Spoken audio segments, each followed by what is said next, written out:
He thought he was just helping a wounded woman and her twins at a roadside gas station. But when she whispered his real name, a name he hadn't heard in 15 years, everything he believed about his past came crashing down. What started as a simple act of kindness became the key to unlocking a mystery that had haunted him since childhood. Who was this Navy SEAL mother? How did she know the identity he'd buried so deep even he had forgotten it? And why did her arrival set in motion a chain of events that would reveal the shocking truth about why he'd been running his entire life? Before we jump back in, tell us where you're tuning in from. And if this story touches you, make sure you're subscribed, because tomorrow, I've saved something extra special for you. The fluorescent lights of Millbrook's only 24-hour gas station buzzed with that persistent electrical hum that made Jude Kennedy's teeth ache. He stood behind the scratched plexiglass partition, watching the digital clock tick past 2:47 a.m., wondering how his life had become measured in these hollow, sleepless hours. Outside, Interstate 89 stretched endlessly in both directions, a river of asphalt that carried everyone else towards somewhere better, while he remained anchored to this nowhere town like a ship with a broken engine. Jude's reflection stared back at him from the darkened window. 38 years old, stubble that suggested he'd given up caring about appearances, and eyes that held the particular exhaustion of a man who'd been running from something so long he'd forgotten what he was running from. His worn flannel shirt hung loose over shoulders that had once been broader, more confident. Now he carried himself like someone perpetually braced for the next blow life might deliver. The bell above the door had been broken for 3 months, so customers entered in silence, like ghosts materializing from the highway darkness. Most were truckers grabbing coffee and energy drinks, or late shift workers heading home to families that Jude could only imagine. He'd moved to Millbrook 5 years ago with nothing but a duffel bag and a social security card that felt foreign in his hands, not because it was fake, but because the name on it felt like it belonged to someone else. Someone he used to be before everything went wrong, Jude Kennedy. Even now, the name sat uncomfortably in his mouth when he had to say it aloud. But it was the name on his lease, his employee badge, his library card. It was the identity he'd built from scratch in this forgotten corner of Vermont, where nobody asked too many questions and the past was whatever you said it was. The gas station job paid barely enough to cover his studio apartment above Murphy's Diner, but it offered 2 things Jude valued more than money: anonymity and the graveyard shift that kept him away from the kinds of conversations that might unravel the careful life he'd constructed. He'd learned to find a strange comfort in the routine of these midnight hours. Stock the coolers, check the pumps, count the till, watch the highway. The repetition was numbing, which was exactly what he needed. During the day, when he tried to sleep in his apartment, the silence had a way of letting thoughts creep in fragments of memories that felt like scenes from someone else's movie. A woman's laugh, the smell of cherry blossoms, a promise whispered in the dark. But here, under the harsh convenience store lighting, surrounded by the steady hum of refrigerators and the distant rumble of 18-wheelers, he could keep those ghosts at bay. The locals had stopped trying to draw him into their small-town social fabric years ago. Jude was polite but distant, helpful but never personal. He knew that Mrs. Chun from the hardware store had grandchildren visiting from Boston, that Tommy from the auto shop was getting divorced, and that the mayor's daughter was pregnant again, but he volunteered nothing about himself. When pressed, he'd offer vague responses about moving from out west and needing a fresh start. Most people in Millbrook understood the language of fresh starts. It was that kind of town, where plenty of folks had reasons for leaving their old lives behind. What they didn't know was that Jude's fresh start had been less choice than necessity. That somewhere in his fractured memory lay pieces of a life that had been violently interrupted, leaving him with more questions than answers. He remembered waking up in a Denver hospital 3 years before moving to Millbrook with no identification, no memory of how he'd gotten there, and a head injury that the doctors said could explain the amnesia. The social worker who'd helped him navigate the bureaucracy of becoming a person again had been kind but overwhelmed. And Jude had learned quickly that the system worked better if you had simple answers to complicated questions. So he'd become Jude Kennedy, a man with no past worth discussing and no future worth planning. He'd found work where they needed warm bodies more than background checks, saved enough money to disappear into Vermont's endless rural landscape, and built a life as unremarkable as possible. It wasn't living, exactly, but it was surviving. And for 3 years that had been enough. But lately, the dreams had been getting stronger.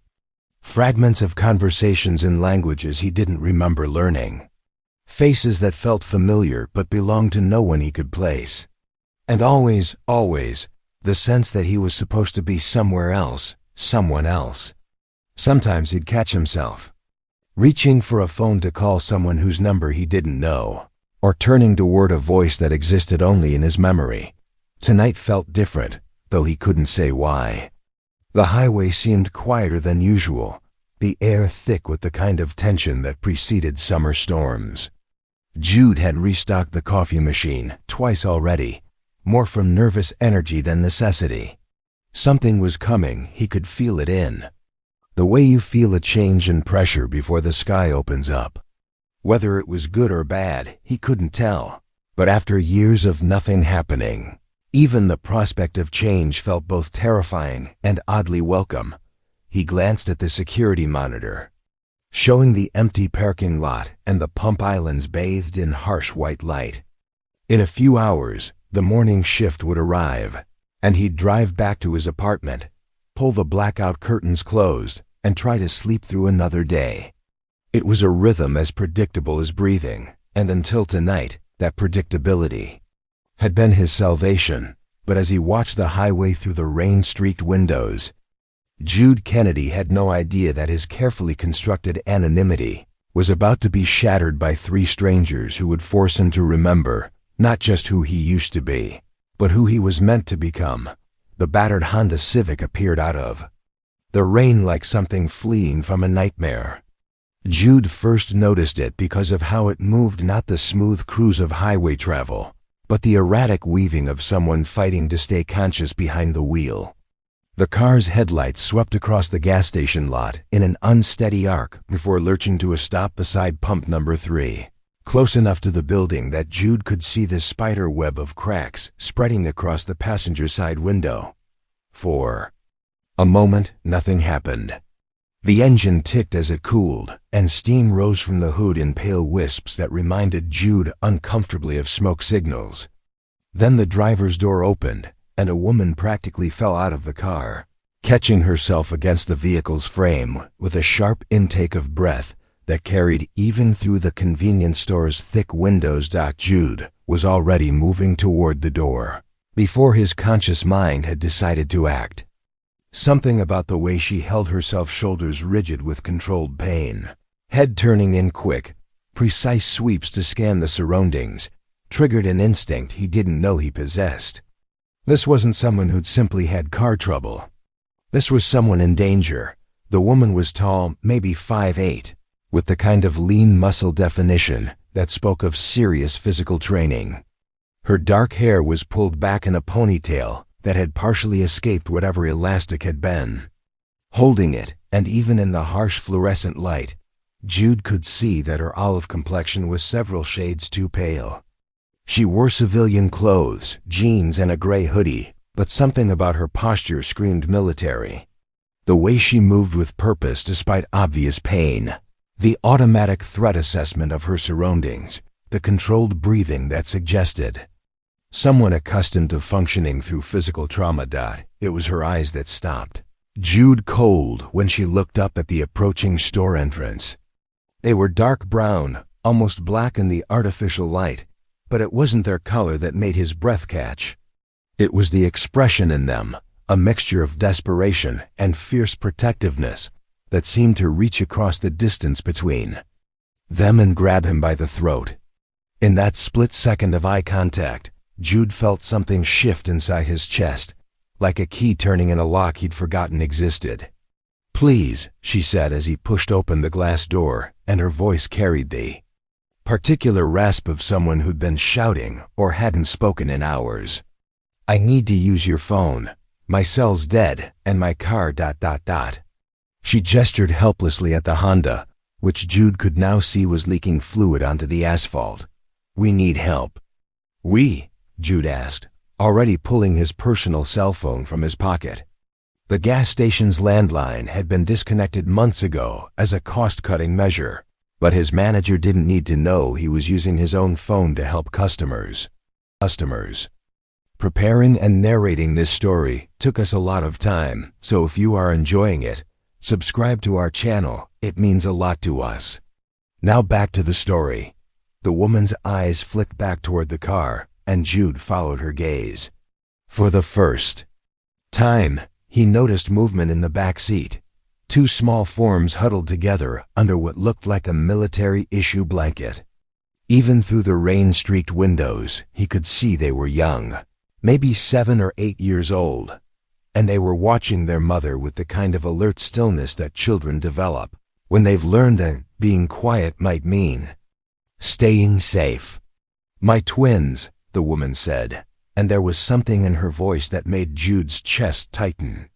Not just love, but the kind of protective ferocity that would burn down the world to keep them safe. "They're okay, just scared. We've been driving for ... She paused, seeming to calculate. 14 hours, maybe 15, I lost track." Jude looked more closely at her injuries. There was a cut on her forehead that had been cleaned but needed stitches, and the way she favored her left side suggested bruised or broken ribs. Her knuckles were scraped raw, and there was a bruise on her neck that looked suspiciously like finger marks.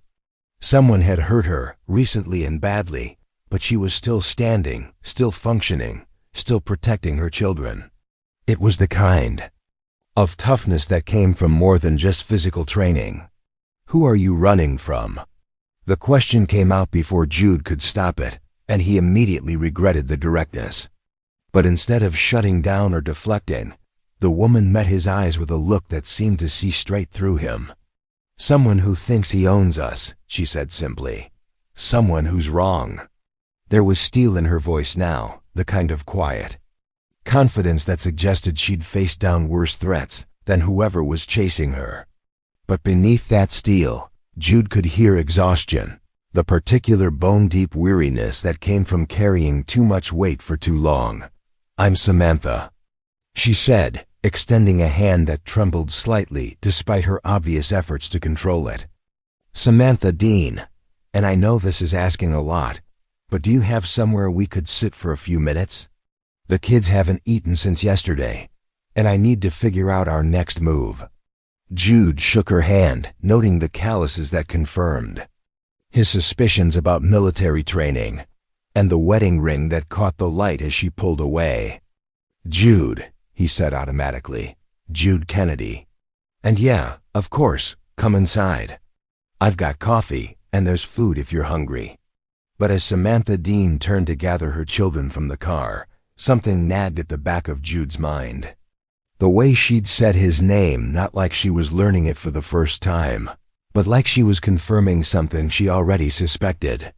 And when she'd looked at him, there had been a flicker of something that might have been recognition. Quickly hidden but unmistakably present, he told himself he was imagining things, that the stress of the situation was making him paranoid, seeing connections where none existed.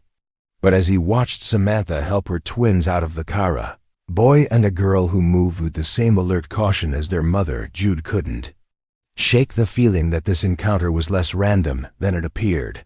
The children were beautiful, with their mother's dark eyes and hair, but they carried themselves like old souls, like they'd seen things that no 7-year-olds should have to see. They flanked Samantha as she approached the store, each holding one of her hands, and Jude noticed how they automatically positioned themselves to watch different directions, a family unit that had learned to function as a small, mobile fortress. "Thank you," Samantha said as Jude held the door open for them. "You have no idea what this means." But as she passed him, close enough that he could smell the rain in her hair and see the exhaustion lines around her eyes, she whispered something so quietly that he almost missed it. Just 2 words, spoken like a test, like a key offered to a lock she wasn't sure still existed. Thank you, Adrian. The world seemed to tilt sideways. Adrian. The name hit him like a physical blow, resonating in some deep part of his consciousness that he'd thought was permanently buried. For a split second, the fluorescent-lit convenience store faded away, replaced by flashes of memory so vivid they felt like hallucinations. A woman's voice calling that name. A child's laughter, the smell of jasmine and gunpowder. A promise made. In darkness. Jude, Adrian, whatever his name was, staggered slightly, catching himself against the doorframe. Samantha was watching him with those dark eyes, and now he could see what he'd missed before. She knew him. Somehow, impossibly, this wounded stranger knew who he really was. How do you, he began, but she shook her head almost imperceptibly. Not here, she murmured, glancing at her children. Not yet. But we need to talk. And as the automatic door whispered shut behind them, sealing them all inside the bright, artificial sanctuary of the convenience store, Jude Kennedy realized that his carefully constructed life of anonymity had just come to an end. The fluorescent lights seemed different now, less harsh and more like stage lighting illuminating a scene Jude wasn't sure he was ready to perform. He stood frozen by the door for a moment, watching Samantha guide her twins toward the small seating area near the coffee machine. 2 plastic chairs and a wobbly table that he'd never seen anyone actually use in his 3 years working. Here. The name she'd whispered still echoed in his head like a stone dropped in still water, sending ripples through memories he couldn't quite grasp. Adrian. The twins. A boy and a girl who couldn't have been more than 8 moved with the same controlled awareness as their mother, but their exhaustion was more apparent. The girl rubbed her eyes with small fists, and the boy kept glancing toward the snack aisles with the barely contained hunger of a child who'd been good for too long. They were beautiful kids, with their mother's intelligent dark eyes and an alertness that seemed both natural and learned. Emma, Logan, Samantha said softly, settling them into the chairs. Can you stay right here while Mommy talks to the nice man? You can each pick out something to eat in just a minute, okay? Emma, the girl, nodded solemnly and immediately took her brother's hand. Logan, who seemed to be the more outgoing of the 2, looked up at Jude with curious eyes that held no fear, just the kind of open assessment that children made when deciding whether an adult was trustworthy. Are you the gas station man? Logan asked, his voice carrying the slight lisp of missing front teeth. I am, Jude said, surprised by how naturally his voice came out despite the chaos in his head. I work here at night. Do you have chocolate? Milk? Emma asked shyly, speaking for the first time. Something about the simple question, so normal, so beautifully ordinary, seemed to snap Jude back into his body. These children were hungry and scared. Their mother was injured and running from danger, and he was standing there having an existential crisis about a name. Whatever was happening with his identity could wait. Right now, there were more immediate needs. I do have chocolate milk, he said, crouching down to Emma's eye level. And regular milk and juice boxes and probably some of those little donuts. With the sprinkles, what sounds good? The transformation in Emma's face was immediate and heartbreaking, the way hope bloomed across her features like sunrise. It was the kind of expression that suggested she hadn't been asked what she wanted in a very long time, and Jude felt something crack open in his chest, something that had been sealed shut for years. Donuts with sprinkles? She whispered, as if afraid the offer might be rescinded. Definitely donuts with sprinkles, Jude confirmed, and was rewarded with the first real smile he'd seen from either child. Logan, what about you?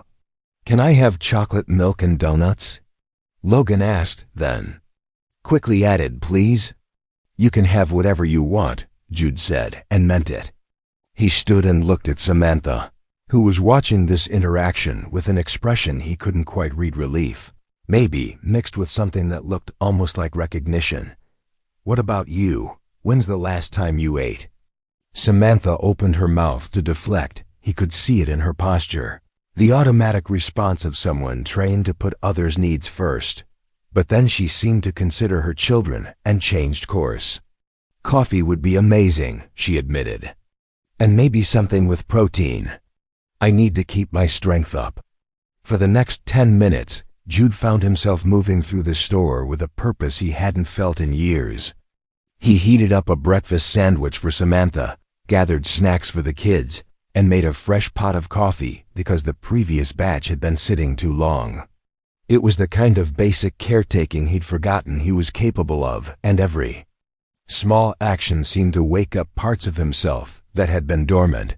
The twins watched him with growing fascination, especially when he let them help him stock the condiment station and showed them how to work the soda fountain. They were good kids, polite, careful not to make a mess, quick to say thank you. But there was something in their behavior that spoke of recent trauma, a hypervigilance that no children should have to carry. "Your mom's pretty tough, isn't she?" Jude said quietly to Logan while Emma was distracted by the spinning hot dog roller. Logan nodded gravely. "She's the strongest person in the whole world," he said with the absolute certainty of childhood. "She saved us from the bad man." Bad man. The casual way he said it, like discussing the weather, made Jude's jaw clench. What kind of situation had these children been living in? And what kind of bad man required a woman with military training to run in the middle of the night? When? They all sat down together at the plastic table, Jude having dragged over a third chair from behind the counter. Something shifted in the atmosphere of the store. For the first time in 3 years, the space felt less like a place where time stood still and more like a place where life was actually happening. The twins ate with the focused intensity of children who'd learned not to waste food, but they also began to relax, chattering quietly between themselves about the snacks and asking Jude questions about working at night. "Do you get scared here? By yourself?" Emma asked, chocolate milk mustache adding to her serious expression. "Sometimes," Jude admitted, surprising himself with the honesty. "But mostly it's just quiet. I like quiet." "I like quiet too," Emma said. "Loud sounds make me jump now." A casual revelation hit Jude like a punch to the stomach. This little girl had been traumatized enough that unexpected sounds triggered fear responses. He looked at Samantha, who was watching her daughter with the kind of controlled fury that suggested she was holding back thoughts that weren't appropriate for small ears. "Well," Jude said carefully, "it's very quiet here and safe. Nobody's going to bother us tonight." Something in his tone must have conveyed absolute certainty, because both children visibly relaxed. Logan leaned back in his chair, and Emma actually smiled, a real, unself-conscious smile that transformed her entire face. "Jude," Samantha said quietly, and when he looked at her, he saw tears gathering in her eyes. "Thank you. This is... We haven't had a moment to just breathe in 3 days." 3 days? Jude asked, then caught himself. "Sorry, you don't have to." "No, it's okay." Samantha wrapped both hands around her coffee cup as if drawing warmth from it. "We left Tuesday morning. It took me that long to get everything together without him noticing." She glanced at the twins, who were now examining the scratches on the plastic table with scientific interest. "To get us out safely." The weight of what she wasn't saying settled over the table like a heavy blanket. 3 days of running, of looking over their shoulders, of a mother trying to keep her children safe while nursing her own injuries. And somehow, impossibly, they'd ended up here, in his forgotten corner of Vermont, and she'd recognized him. "Samantha," he said, lowering his voice so the children couldn't hear. "How do you know that name, Adrian?" She looked at him for a long moment, and he could see her weighing how much to reveal, how much truth these circumstances could bear.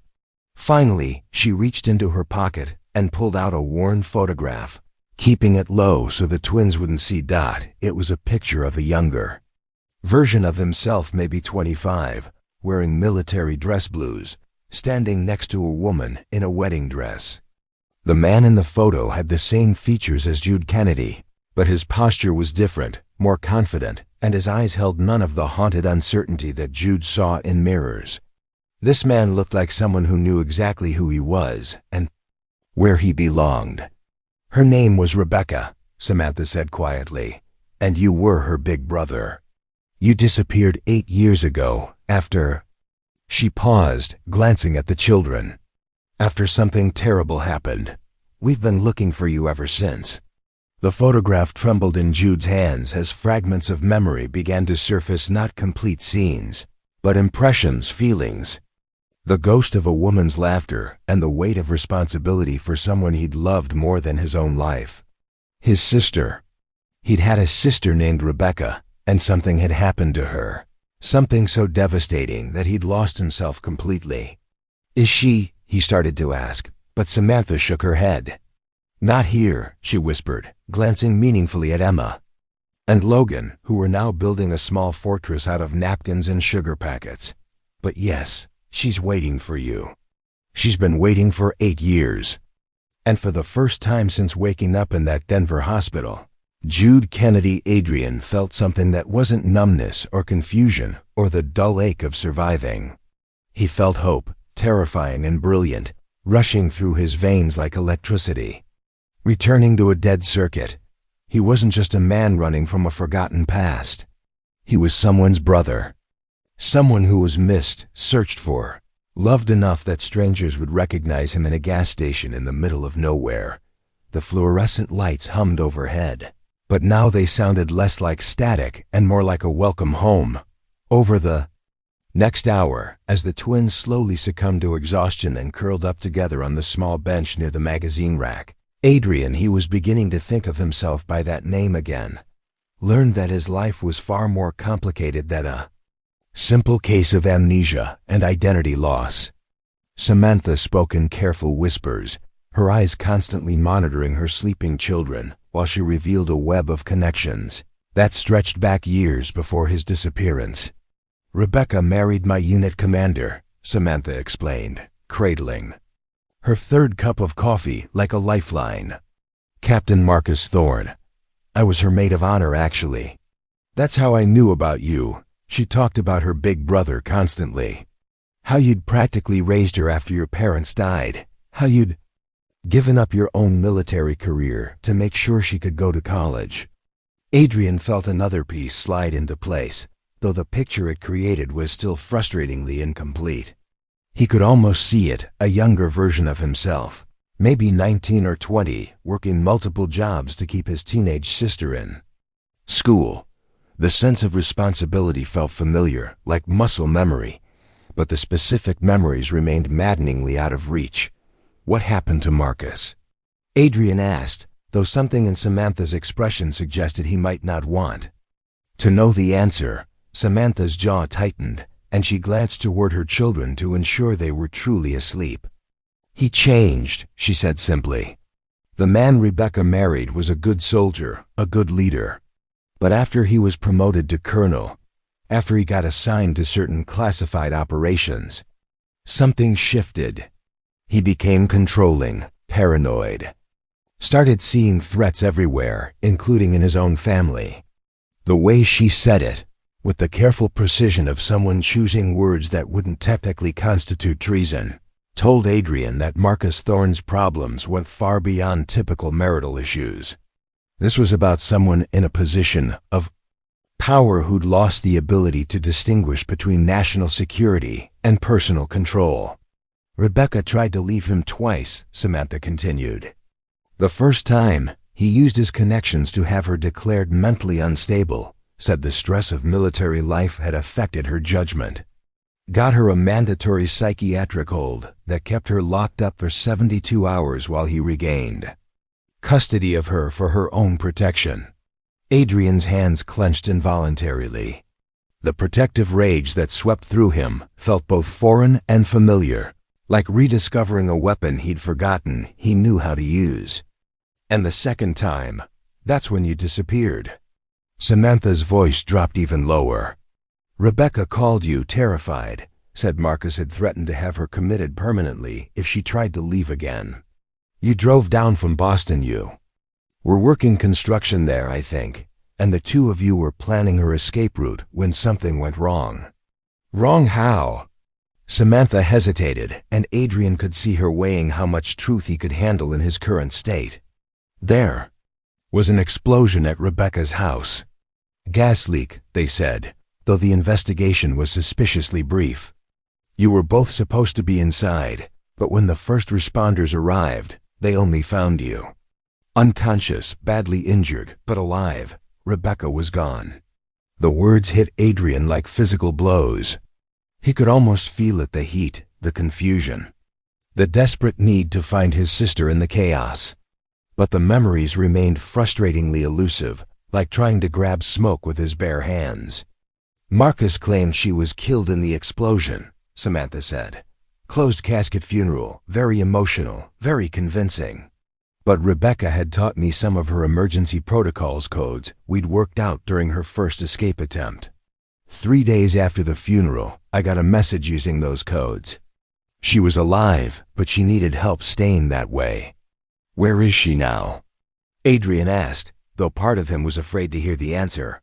Safe house, off the grid. She's been building a case against Marcus for years now, documenting everything. Abuse, the illegal surveillance, the way he's been using military resources to hunt for people who threaten his control. Samantha's expression hardened, including his own wife and brother-in-law. The implications crashed over Adrian like a wave. He wasn't just a man with amnesia trying to reclaim his identity. He was a loose thread in a very dangerous tapestry, someone whose mere existence threatened a powerful man's carefully constructed narrative. And now, by revealing himself, he potentially put not just himself, but Samantha and her children in danger. That's why you're running, he said, understanding flooding through him. Marcus found out you were helping Rebecca. Rebecca. Samantha nodded grimly. I've been feeding Rebecca information for 3 years. Small stuff, mostly movement orders, communication logs, anything that might help her stay ahead of his searches. But last week, I discovered something bigger. Evidence that Marcus has been using his position to run weapons to private contractors, selling military hardware to the highest bidder. You took the evidence. I copied it, she corrected. But Marcus figured out I was the leak. Tuesday morning, he cornered me in the base parking garage. Told me I had a choice: disappear permanently, or watch my children have an accident. That couldn't be traced back to him. Adrian looked at the sleeping twins, Emma with her thumb in her mouth, Logan clutching a small stuffed animal that had seen better days, and felt a surge of protective fury that surprised him with its intensity. These children had done nothing wrong except have a mother brave enough to help an abused woman, and now they were paying the price for one man's corruption and paranoia. So you ran, he said. I grabbed the kids and ran, Samantha confirmed. I've been driving north, trying to figure out where to go, who to trust. Most of my contacts are military, too risky. But Rebecca always said that if something happened to her, if I needed help, I should try to find you.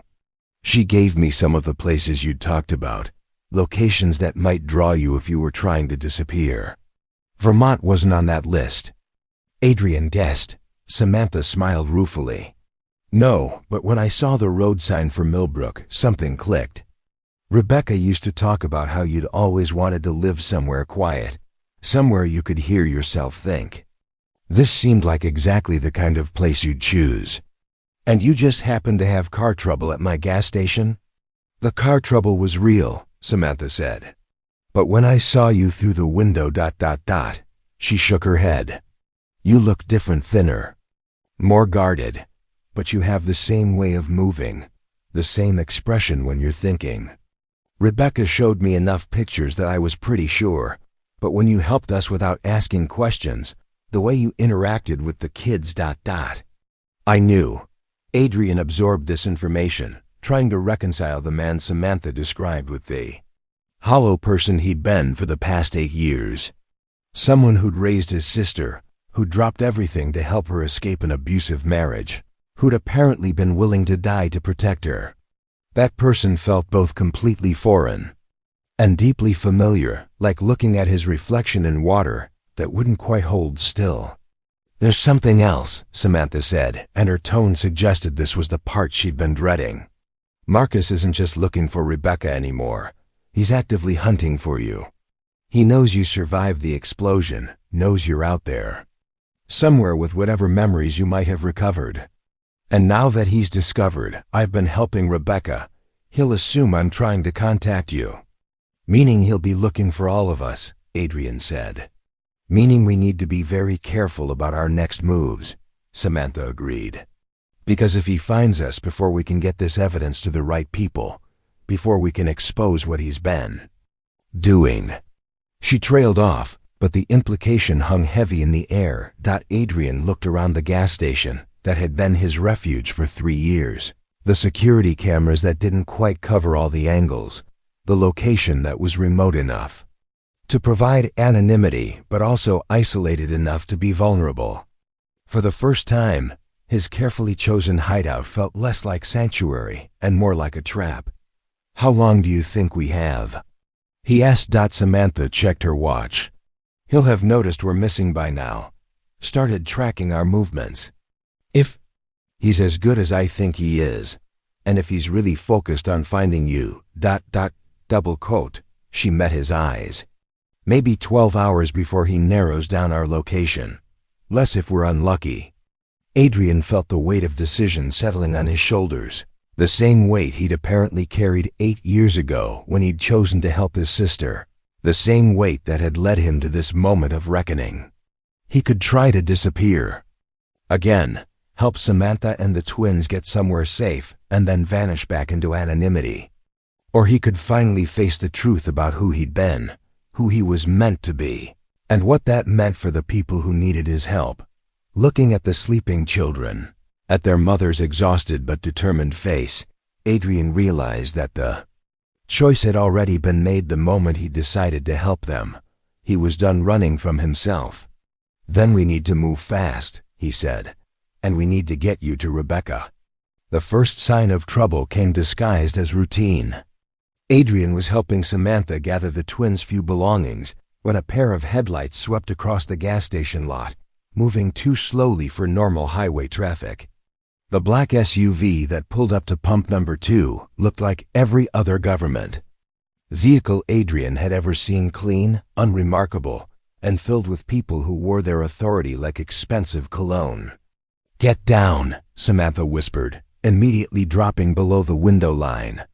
Her military training kicked in instantly, and she moved Emma and Logan away from the glass with practiced efficiency. "Adrian, kill the lights, now." But Adrian was already moving, his own instinct surfacing from whatever buried part of his memory still remembered how to survive. He hit the main light switches, plunging the store into relative darkness, leaving only the emergency lighting and the glow from the refrigerated cases. Through the windows he could see 2 men getting out of the SUV, both wearing dark suits that screamed federal agent or military intelligence. How did they find us so fast? Adrian breathed, crouching beside Samantha behind the counter. "License plate readers," she said grimly. "Traffic cameras. Marcus has access to every surveillance system from here to the Canadian border. I was hoping we'd have more time before he narrowed down our location." Emma was awake now, her small face pale, with the kind of fear that spoke of recent experience with dangerous men in dark suits. Logan stirred but remained half asleep, and Samantha kept a protective hand on each child while scanning the store for alternative exits. "There's a back door," Adrian said, reading her thoughts. "Leads to the service area behind the building. But we'd have to cross open ground to reach your car, and they've probably got the lot covered." Through the windows they could see the 2 men conferring by their vehicle. One was speaking into a radio, while the other examined the broken Honda Civic with professional interest. Even from their hiding position, Adrian could tell these weren't local law enforcement. Their movements were too coordinated, too military. And their attention to detail suggested they were specifically hunting for Samantha and her children. "They're not coming in yet," Samantha observed. "Which means they're waiting for backup or trying to confirm we're actually here." As if summoned by her words, the radio behind the counter crackled to life, the emergency frequency that connected the gas station to local dispatch. Adrian had never heard it used for anything more serious than asking about road conditions. But now a crisp, authoritative voice filled the silence. "Millbrook Station, this is Federal Marshal Davidson. We have credible intelligence that a suspect wanted in connection with a national security investigation may be in your vicinity. We need to speak with whoever's working the night shift." Adrian and Samantha exchanged glances. The voice belonged to one of the men outside, and calling himself a federal marshal was a clever touch. It gave him legal authority that most civilians wouldn't question while avoiding the jurisdictional complications of claiming to be military. "You don't have to answer," Samantha whispered. "But if you don't, they'll know something's wrong." Adrian considered their options. If he responded normally, tried to play innocent, he might be able to convince them that no one matching their description had stopped here. But if they'd been tracking Samantha's movements with any precision, they already knew her car was in the lot. And if they had surveillance photos of him from his earlier life, they might recognize his voice. Radio crackled again. "Millbrook Station, please respond. This is a matter of national security." "Mommy," Emma whispered, tugging on Samantha's sleeve. "Are those the bad men?" The simple question cut through all their tactical considerations like a knife. These children had already been traumatized by powerful men who used their authority to justify terrible actions. Now they were huddled in darkness again, afraid and vulnerable, because another powerful man couldn't accept that he'd lost control. Adrian felt something crystallize inside him, not just protective anger, but a clarity of purpose that felt both new and deeply familiar. He'd spent 8 years running from his own identity, convinced that amnesia had made him weak and useless. But looking at this family, seeing their courage in the face of overwhelming odds, he realized that some things transcended memory. Some responsibilities were written so deeply into a person's character that even brain damage couldn't erase them. "I'm going to talk to them," he said quietly. "Adrian, no," Samantha grabbed his arm. "If they identify you, they're not going away," he pointed out. "And every minute we stay here gives them time to bring more people to surround the building. At least if I go out there, you might have a chance to get the kids to safety. To safety." But even as he said it, Adrian could see the flaw in the plan. The moment he stepped outside, the men would either recognize him or become suspicious enough to search the building. And if they were really working for Marcus Thorne, they wouldn't hesitate to use Samantha and the twins as leverage. The radio crackled a third time, but now the tone was more aggressive. "Millbrook Station, you have 30 seconds to respond before we enter the premises to conduct a wellness check." "They're bluffing," Samantha said, but her voice carried no conviction. "They can't just—" Her words were cut off by the sound of car doors slamming and footsteps on concrete. Through the windows they could see both men walking toward the store entrance, one of them drawing what looked like a government-issued sidearm. "New plan," Adrian said, his mind racing through possibilities. "The back office has a separate phone line that doesn't go through the main system. If you can get the kids back there, you might be able to call for help while I keep them busy." "Call who?" Samantha asked desperately. "Everyone I trust is either military or dead. Your sister-in-law," Adrian said. "Rebecca. She's been building a case for years, right? She must have contacts, people who can help. And if she doesn't—" He met Samantha's eyes. "Then at least she know what happened to us." The men were at the door now, testing the handle and peering through the glass. In the dim emergency lighting, Adrian could see they were both young, fit, and moving with the kind of tactical awareness that suggested extensive training. These weren't just federal agents. They were specialists, the kind of people Marcus would send when he needed a job done quietly and completely. "Adrian," Samantha said, and her voice carried a weight that made him look at her directly. "If something happens to me, if they take me, promise me you'll protect Emma and Logan. Get them to Rebecca. She know what to do." The request hit him like a physical blow. She was asking him to take responsibility for her children, to become the kind of person who could keep them safe in a world where powerful men used violence to maintain control. 8 years ago, he might have been that person. But now, with his fractured memories and uncertain identity, could he really promise to protect 2 innocent lives? Looking at Emma and Logan, Emma trying to be brave despite her obvious terror. Logan finally waking up and instinctively moving closer to his mother, Adrian realized that his doubts didn't matter. These children needed protection, and he was the only one available to provide it. Whether he remembered how to be a protector or not, he would have to learn again, quickly. "I promise," he said, and meant it completely. The door handle rattled more insistently, and one of the men began speaking into his radio again, probably requesting permission to breach the entrance. They had maybe 60 seconds before the situation escalated beyond any hope of peaceful resolution. "Back office," Adrian said. "Now, I'll try to buy you time to make that call." But as Samantha gathered her children and began moving toward the rear of the store, the sound of additional vehicles in the parking lot made all of them freeze. Through the windows they could see more headlights, at least 2 more SUVs. Maybe 3. Marcus Thorne hadn't sent a small reconnaissance team. He'd sent an army, and they were completely surrounded. The tactical team moved with the precision of a military operation that had been planned down to the second. Adrian watched through the store windows as black-clad figures emerged from the vehicles, spreading out to cover every possible exit route. These weren't the government agents who might ask questions first and shoot later. These were Marcus Thorne's private contractors, the kind of men who solved problems permanently and without oversight.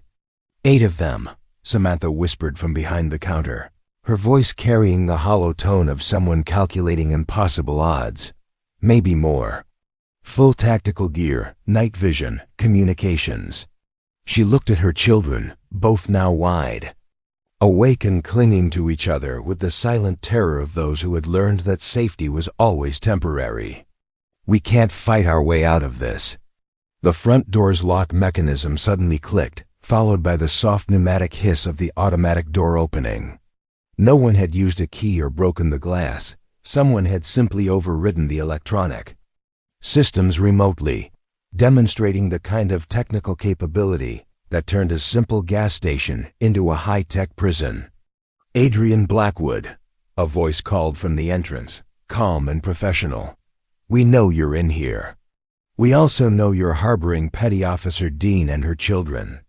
This doesn't have to end badly for anyone." Adrian felt the world tilt at the sound of his full name. Blackwood. Not Kennedy, not even just Adrian, his complete identity, spoken with the casual authority of someone who knew exactly who he was and why he mattered. 8 years of careful anonymity dissolved in an instant, leaving him feeling naked and exposed under the fluorescent lights. The man who stepped into the store was older than the others, maybe 50, with gray temples and the kind of bearing that spoke of decades in uniform. He wore civilian clothes but moved like career military, and when his eyes swept the store, they found Adrian's hiding place immediately. "Colonel Marcus Thorne sends his regards," the man said, his tone conversational despite the tactical team spreading out behind him. "He's been very concerned about your welfare since your disappearance. 8 years is a long time to be missing, especially when there are so many people who care about your well-being." "Stay back," Adrian said, standing slowly with his hands visible but ready to move. "These people have done nothing wrong." The man smiled, and it was the kind of expression that never reached the eyes. Petty Officer Dean has stolen classified military intelligence and fled her duty station. Her children are being transported across state lines by a woman wanted for treason. And you, his smile widened. You're a ghost who's been dead for 8 years, which makes you a very interesting problem indeed. Adrian felt Samantha tense beside him, felt Emma and Logan pressing against their mother as the reality of their situation became clear. There would be no negotiation here, no appeal to law or justice. Marcus Thorne had sent these men to clean up loose ends, and loose ends didn't get trials or due process. What do you want? Adrian asked, though he already knew the answer. Simple, the man said. You come with us quietly, and Petty Officer Dean and her children get to disappear somewhere safe and anonymous. New identities, clean records, a chance to start over somewhere Colonel Thorne will never find them. He paused, letting the offer sink in. Or you make this difficult, and they become unfortunate casualties of a terrorist incident that will be thoroughly investigated and quickly forgotten. The choice was elegant in its cruelty. Adrian could sacrifice himself to save the family he'd promised to protect, or he could resist and watch innocent children pay the price for his stubbornness. It was exactly the kind of impossible decision that Marcus had probably used to control Rebecca. Cooperation purchased with threats to people who mattered more than your own life. You're lying, Samantha said, her voice steady despite the tremor in her hands. Marcus doesn't make deals, he eliminates problems. The man's expression didn't change. Colonel Thorne has no interest in harming military families unnecessarily. You have information he needs contained, and Adrian here represents a security risk that needs to be managed. Once those concerns are addressed, he shrugged. What happens to you becomes irrelevant to his interests. Adrian looked at Emma and Logan, both trying so hard to be brave despite their obvious terror, and felt something break inside his chest. These children had already lost so much: their sense of safety, their ability to trust that adults would protect them, their childhood innocence about the world's capacity for evil. Now they were about to lose their mother, and possibly their lives, because he couldn't remember how to be the kind of man who could save them. 8 years ago, apparently, he'd been someone worth hunting. Someone dangerous enough that Marcus Thorne had tried to kill him with an explosion that was supposed to look like an accident. But that man felt like a stranger now, a character from someone else's story. The person standing in this gas station was just Jude Kennedy, a nobody who stocked shelves and made coffee and had spent 3 years hiding from his own shadow. Adrian, Samantha said quietly, and when he looked at her, he saw not fear but determination. Remember what I told you about Rebecca, about why you came to help her in the first place. But that was exactly the problem: he didn't remember. The photograph had triggered impressions, fragments of feeling, but no clear memories of who he'd been or what had made him brave enough to challenge someone like Marcus Thorne. How could he protect this family when he couldn't even remember how to protect himself? Time's up, the man said, and suddenly the store was full of armed figures moving with tactical precision. Red laser dots danced across the walls, and Adrian could hear the barely audible whisper of radio communications as the team coordinated their positions. Wait, Adrian said, raising his hands higher. I'll come with you. Just let them go. They don't know anything useful. Actually, the man said, Petty Officer Dean knows quite a lot. Deployment schedules, communication protocols, financial records that Colonel Thorne would prefer remained confidential. She's been a very busy intelligence asset for your sister. The casual mention of Rebecca hit Adrian like a physical blow. His sister was still alive, still fighting, still building her case against the man who'd tried to destroy both their lives. But she was also still in danger, and now the people trying to help her were being systematically eliminated. Where is she? Adrian demanded. Where's Rebecca? The man's smile returned. Safe for now. But her safety depends very much on your cooperation. You see, Adrian, you're not just a loose end to be tied up. You're bait for a much more valuable fish." The truth hit Adrian with stunning clarity. This had never been about capturing him or even silencing Samantha. Marcus was using them as leverage to force Rebecca out of hiding. The sister who'd spent 8 years believing her brother was dead would risk everything to save him, just as he'd once risked everything to save her. "She doesn't even know I'm alive," Adrian said desperately. "She will soon," the man replied. "Colonel Thorne is a patient man, but his patience has limits. Your sister has been building a case against him for years, gathering evidence, making contacts with people who ask uncomfortable questions. That ends now." Adrian felt the weight of impossible choices crushing down on him. If he surrendered, Marcus would use him to trap Rebecca, probably killing all of them once she was captured. If he resisted, Emma and Logan would die in the crossfire, along with their mother. And if he tried to escape, he'd be abandoning the only real connection to his past, while ensuring that Marcus's hunt for his sister would continue. For 8 years, he'd lived with the dull ache of not knowing who he was supposed to be. Now faced with the destruction of everything he'd inadvertently come to care about, he realized that identity wasn't about memory, it was about choice.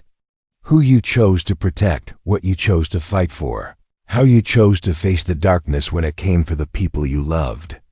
"Emma, Logan," he said quietly, crouching down so he could look at them directly. "Remember what I told you about this place being safe? I meant it. And sometimes, keeping people safe means doing scary things." Emma nodded solemnly, though tears were streaming down her face. Logan reached out and grabbed Adrian's hand, his small fingers surprisingly strong. "Are you going to fight the bad men?" Logan whispered.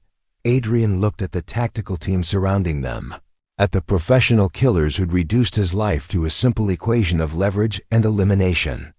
He thought about Rebecca, somewhere out there fighting a war she couldn't win alone. He thought about Samantha, who'd risked everything to help a friend and protect her children. And he thought about the man he'd apparently been 8 years ago, someone brave enough to challenge Marcus Thorne, someone who'd rather die than let evil triumph. Maybe he couldn't remember being that person, but he could choose to become him. "Again, yes," Adrian said simply. "I'm going to fight the bad men." The tactical team leader's expression hardened. "Last chance, Blackwood. Come quietly, or everyone dies." Adrian stood slowly, feeling something shift inside him, not memory returning, but purpose crystallizing. He looked at Samantha, at her children, at the men who thought they could use innocent lives as bargaining chips, and made the choice that would define who he really was. "Then I guess everyone dies," he said. And for the first time in 8 years, Adrian Blackwood stopped running from himself. The first gunshot shattered the fluorescent lights, plunging the store into darkness. In that instant of chaos and confusion, as tactical teams struggled to maintain their positions and civilians tried to find cover, Adrian discovered that some skills transcended memory. He still knew how to fight, but as bullets began flying and the situation spiraled beyond any hope of peaceful resolution, one terrible question remained. Would remembering how to be a warrior be enough to save the people who mattered most? The darkness would provide the answer. The moment the lights died, Adrian's body moved with an instinct that bypassed conscious thought entirely. His hand found Samantha's shoulder, guiding her and the twins toward the floor behind the counter, while his mind automatically cataloged threats, cover positions, and tactical advantages.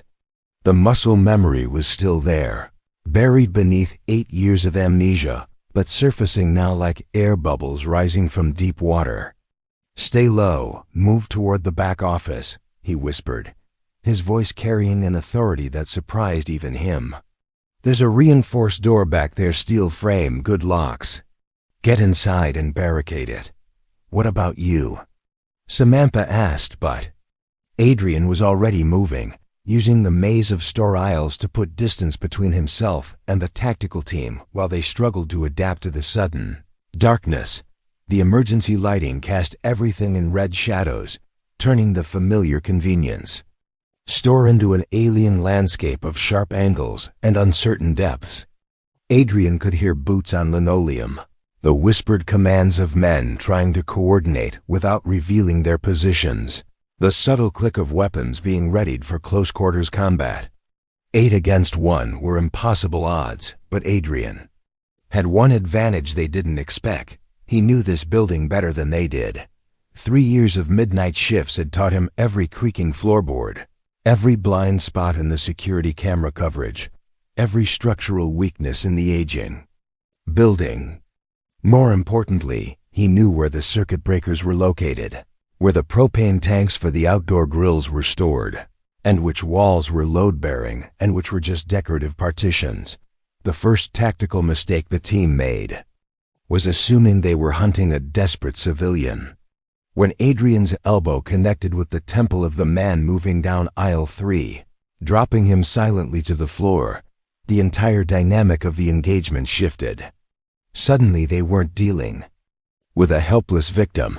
They were facing someone who knew how to turn a convenience store into a battlefield. "Contact rear, man down," someone whispered into a radio, and Adrian smiled grimly as he appropriated the fallen man's sidearm. Glock 17, full magazine, one in the chamber. The weight felt familiar in his hands, like greeting an old friend whose name he'd forgotten, but whose presence he still recognized. The second mistake was splitting their forces to cover multiple angles. Adrian used the store's layout to his advantage, moving through gaps in the shelving that were too narrow for men in full tactical gear, appearing behind them when they expected him to be ahead, using the refrigerated cases as both cover and concealment while he picked off isolated targets. "Where the hell is he?" Someone snarled, frustrated by the way their quarry kept vanishing into shadows that shouldn't have been deep enough to hide a grown man. Adrian had worked his way to the back of the store, where Samantha and the twins had reached the office door. He could hear Emma crying softly, the sound cutting through his tactical focus like a knife. These children didn't deserve to be caught in a war between their mother and a corrupt colonel, and that realization crystallized something fundamental. In Adrian's mind, he wasn't just fighting to survive anymore. He was fighting to protect something that mattered more than his own life, and that knowledge unlocked capabilities he'd forgotten he possessed. The third mistake the tactical team made was underestimating the building's infrastructure. When Adrian shot out the main gas line connection behind the building, the explosion that followed wasn't large enough to bring down the structure, but it was sufficient to knock out most of the remaining lighting and create enough confusion for him to change the rules of engagement entirely. In the chaos that followed, as smoke filled the store and the tactical team struggled to maintain formation, Adrian heard something that made his blood freeze: the sound of additional vehicles arriving in the parking lot. Marcus had sent reinforcements, or perhaps this had always been a larger operation than he'd initially revealed. "Samantha," Adrian called softly as he reached the office door. "Open up, it's me." The door cracked open, revealing Samantha's pale face and the twins huddled behind her. "How many are left?" "4 inside, maybe more outside," Adrian reported, checking his appropriated weapon. "But we can't stay here. They'll bring in tear gas or flashbangs, turn this place into a kill zone." "Where can we go?" Samantha asked, and Adrian could hear the controlled panic in her voice. She was a trained soldier, but her children's presence made every tactical decision exponentially more complicated. Adrian considered their options. The back exit led to open ground where they'd be exposed to any external teams. The front was obviously compromised. But there was a third option, one that the tactical teams probably hadn't considered because it required local knowledge they didn't possess. "Storm drain," Adrian said. "There's an access panel in the floor of the storage room. Connects to the main drainage system that runs under the highway. It'll be tight, dirty, and dangerous, but it leads to an outlet about half a mile east of here." "The twins," Samantha started. "Can fit," Adrian said firmly. Emma, Logan, listen to me. We're going to play a game, okay? We're going to pretend we're explorers going through a secret tunnel. It might be dark and scary, but you're Mom. And I will be with you the whole time. Emma nodded solemnly, though tears were still streaming down her face. Logan clutched his stuffed animal tighter, but managed a brave nod. The storage room was cramped and filled with boxes of inventory, but Adrian quickly located the access panel he remembered from his first week working here. The maintenance supervisor had shown him all the building's utility connections, information that had seemed useless at the time, but now might save their lives. It's going to be a tight fit, Adrian warned as he pried up the heavy metal cover. The opening was maybe 3 feet square, leading down into darkness that smelled of stagnant water and urban runoff. And we'll have to move fast once we're down there. They'll figure out where we went eventually. As if summoned by his words, the office door exploded inward, splintered by a tactical entry charge. Smoke and debris filled the small space, but Adrian was already moving, lifting Emma and lowering her into the drain opening. Go straight, follow the water, he told her. Your mom will be right behind you. Logan went next, then Samantha, and finally Adrian himself, just as automatic weapons fire began chewing up the walls where they'd been standing moments before. The drainage tunnel was everything Adrian had promised: cramped, dark, and filled with ankle-deep water that soaked through their clothes immediately. But it was also their lifeline to freedom. They crawled through the darkness for what felt like hours, but was probably only 20 minutes, following the sound of flowing water and the faint current that indicated they were moving in the right direction. Emma whimpered occasionally, and Logan asked questions in a whisper. But both children showed remarkable courage as they navigated the alien environment of the underground tunnel. When they finally emerged from the drainage outlet, dirty and exhausted, they found themselves in a wooded area well away from the gas station. Behind them, they could see the glow of emergency lights and hear the distant sound of sirens, probably fire department, responding to the explosion Adrian had triggered. We did it, Samantha breathed, pulling her children close. We actually did it. But Adrian was scanning their surroundings with the automatic threat assessment that had kept them alive this long. They'd escaped the immediate danger, but they were still on foot, still vulnerable, and still being hunted by people with resources far beyond their own. This is just the beginning, he said quietly. Marcus will expand the search grid, bring in more people. We need transportation, supplies, and most importantly, we need to get to Rebecca before he realizes we've slipped the net. How? Samantha asked. My car's back at the station, probably surrounded. We don't have money, documents, anything. Adrian considered their situation.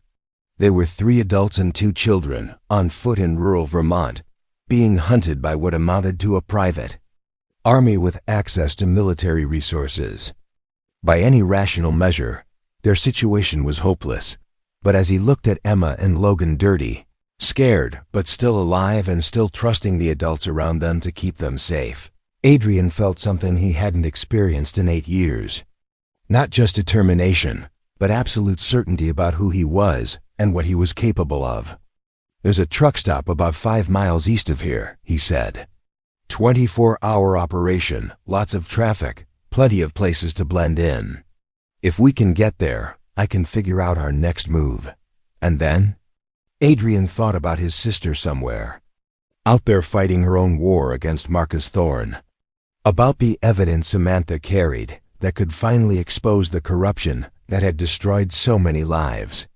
About the promise he'd made to protect these children, and what that promise meant for the man he was choosing to become. Then we stop running, he said, and we start fighting back. As they began walking through the woods toward the distant glow of the truck stop, Adrian felt the last vestiges of Jude Kennedy falling away like an old coat that no longer fit.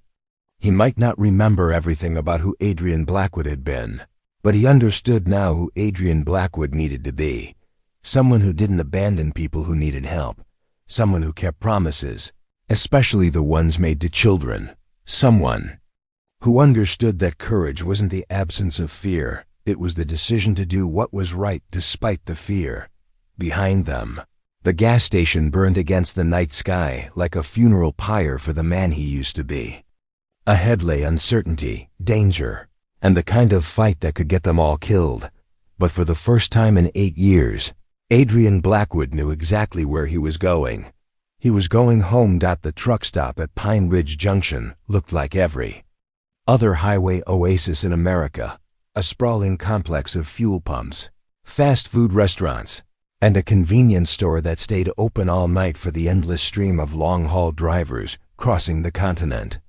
But to Adrian, it represented something much more valuable: anonymity in numbers and the kind of organized chaos where 5 fugitives could disappear among hundreds of travelers. They approached carefully, using the tree line to observe the facility before committing to exposure.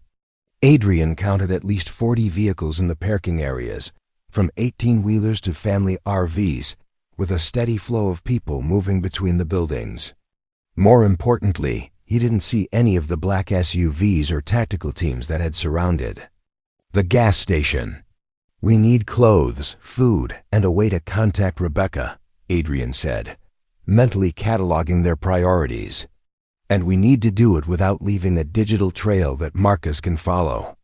Samantha nodded, understanding the operational requirements, even as Emma and Logan pressed closer to her sides. The children had been remarkably brave during their escape, but the adrenaline was wearing off now, leaving them exhausted and overwhelmed by everything that had happened.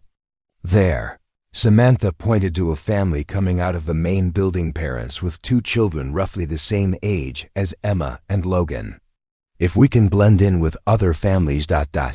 Good thinking," Adrian agreed. "But first we need to clean up. You and the kids look like you've been crawling through storm drains." It took an hour of careful maneuvering, but they managed to use the truck stop's facilities to wash the dirt from their faces and hands, and Adrian used cash from the gas station register money he'd grabbed during their escape to buy basic supplies from the convenience store. Clean clothes from the souvenir section, energy bars, bottled water, and most importantly, a prepaid cell phone that couldn't be traced to their identities. As they sat in a corner booth of the truck stop diner, looking like any other family traveling. Late at night, Adrian watched Samantha dial a number she'd apparently memorized. Her hands shook slightly as she waited for someone to answer. "Rebecca?" she said quietly into the phone. "It's Sam. We found him. Yes, he's here. We need help." Adrian couldn't hear the other side of the conversation, but he could see the emotions playing across Samantha's face: relief, urgency, and something that might have been fear. After several minutes of whispered conversation, she hung up and looked at him with an expression he couldn't quite read.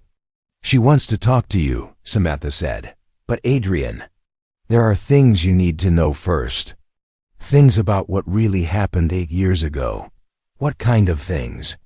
Samantha glanced at Emma and Logan, who were focused on their French fries, but clearly listening to every word. "Not here. She's given me an address, a safe house about 3 hours north. She'll meet us there and explain everything." They found transportation in the form of Jake Morrison, a long-haul trucker from Montana, who was heading north with a load of construction equipment. Adrian approached him carefully, spinning a story about car trouble and needing to get his family to a relative's house. Jake was the kind of man who'd probably helped stranded travelers before, and when Adrian offered him $200 cash for the ride, he agreed without asking too many questions. The 3-hour journey passed in relative quiet, with Emma and Logan finally succumbing to exhaustion in the truck's sleeper compartment, while Samantha stared out the window at the passing landscape.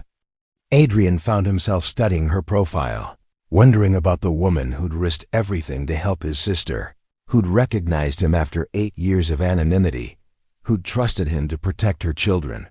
"How long have you known Rebecca?" he asked quietly. 6 years, Samantha replied. "We served together on a joint task force in Afghanistan." She saved my life during a convoy ambush, took shrapnel meant for me when an IED went off. She touched her shoulder unconsciously. When I found out what Marcus was doing to her, helping her wasn't even a question. What he was doing to her. Samantha was quiet for a long moment. The abuse started small. Controlling behavior, isolation from friends and family. But after he got promoted to colonel, after he started working on those classified projects, ... double quote, she shook her head. He became paranoid, convinced that everyone was trying to undermine his authority. Rebecca bore the brunt of his suspicions.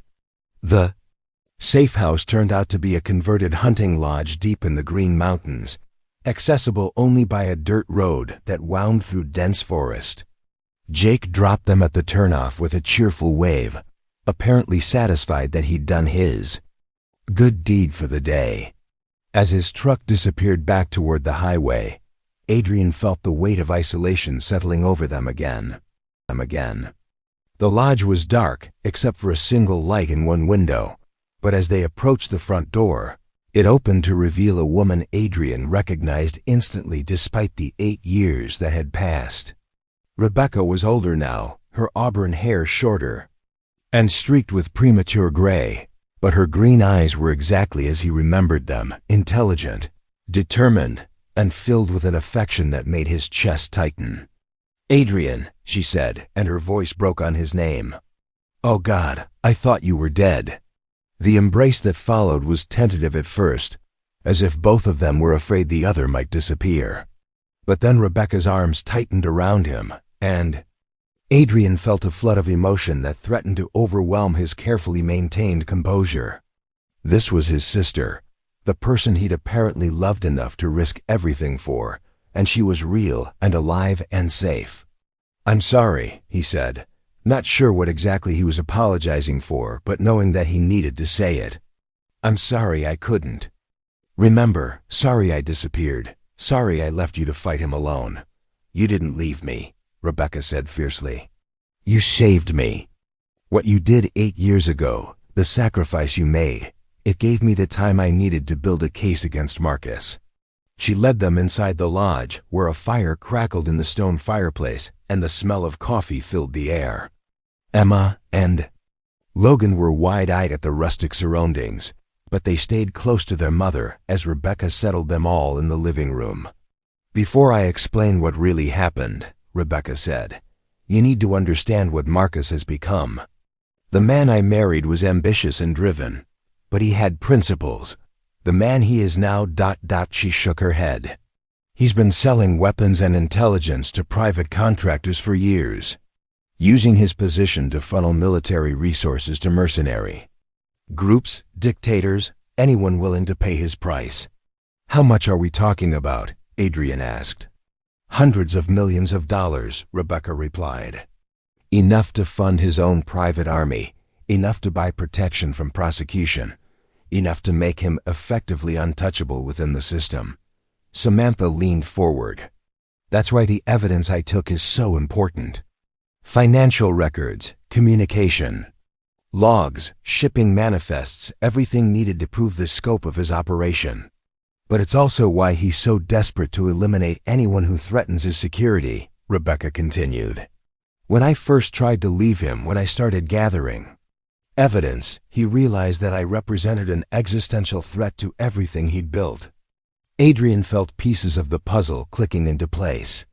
"So he decided to eliminate the threat. Both of us," Rebecca confirmed. "You and me together. He knew that as long as either of us was alive, as long as we could testify about what we'd seen, he'd never be completely safe." The fire popped in the fireplace, and outside the wind rustled through the pine trees.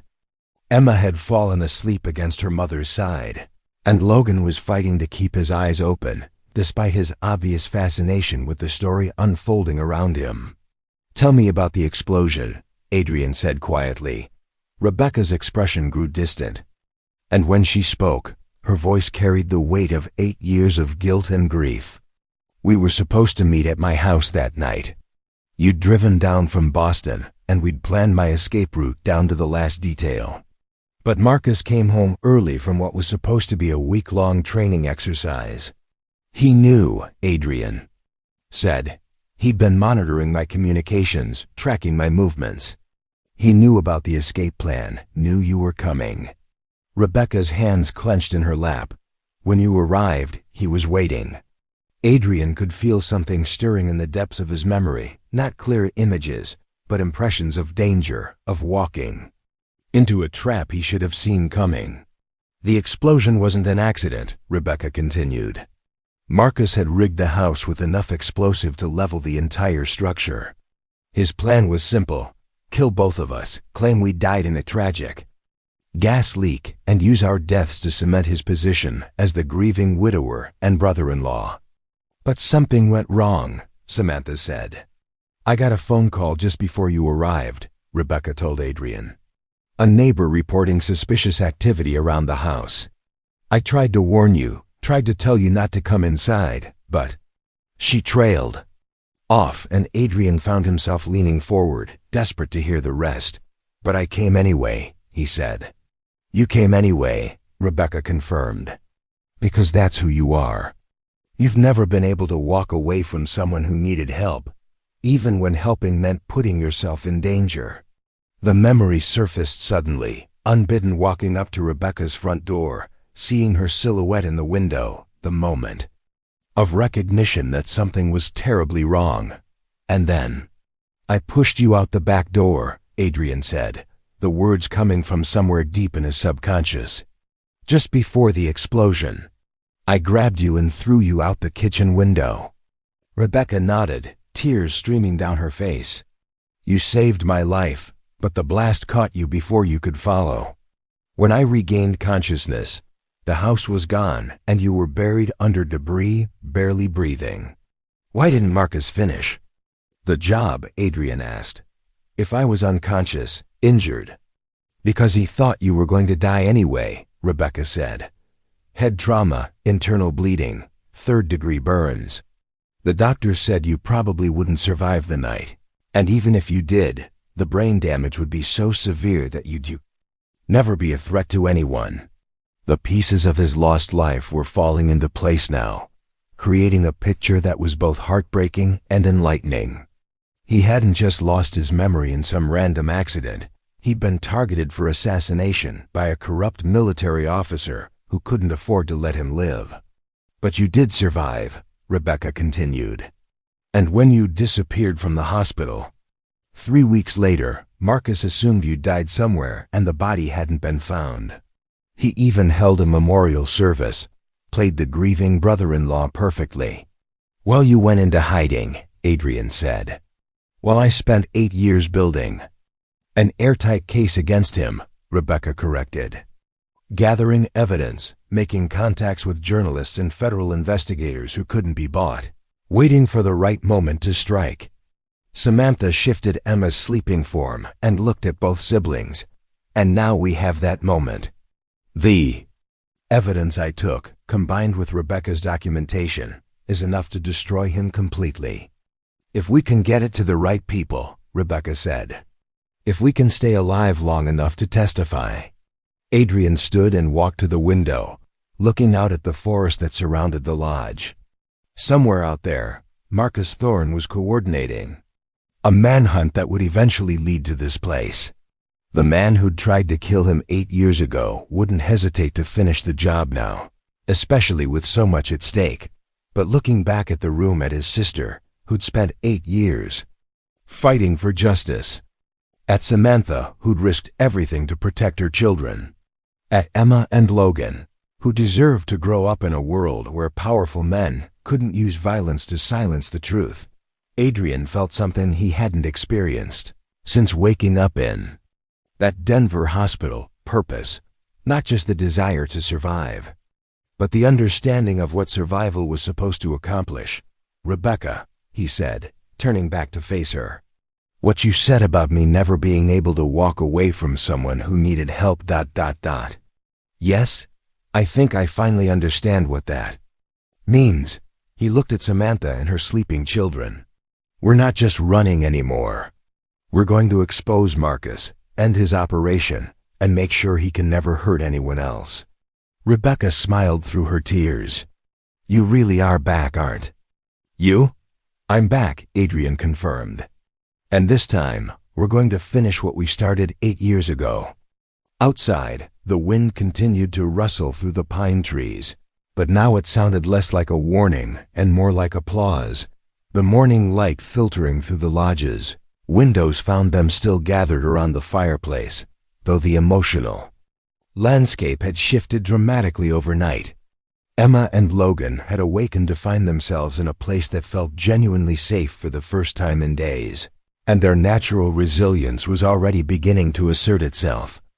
Logan was building elaborate structures with the fireplace tools, while Emma had discovered a collection of nature books on one of the shelves, her small finger tracing pictures of woodland creatures with the intense focus that suggested her mind was processing more than just illustrations.